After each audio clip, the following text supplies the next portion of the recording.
நாச்சம் படாமல் கட் பண்ணுவார். யோ நான் ஷூட் பண்ணுறேன் கொஞ்சம் மதியாத அப்படின்வேன். அதெல்லாம் பார்க்காம இதான் கதைக்கு தேவை, இதான் நரேட்டிவ் தேவைன்னு ரொம்ப ஸ்ட்ராங்காக நிற்பார். அவங்களுக்கு நன்றி. Sushmita but great thanks and for being a great support. So படம் வந்து நல்லா வந்திருக்குன்னு எல்லாம் நம்புகிறோம். So it was great experience. இந்த படம் வந்து ரொம்ப ஃபன்னான ஒரு படமாக இருக்கும். கல்யாணம் ஆகாத எல்லாருக்குமே இது கனெக்ட் ஆகும். 30 வயசுக்கு மேலே தான் போகணுன்ற அவசியம் இல்லை.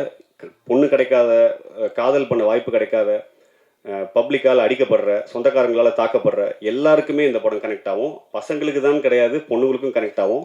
நானும் தாக்கப்பட்டிருக்கேன், எல்லாரும் தாக்கப்பட்டிருக்காங்க. ஸோ இன்னும் தாக்கப்பட்டுட்டு தான் இருக்கும்.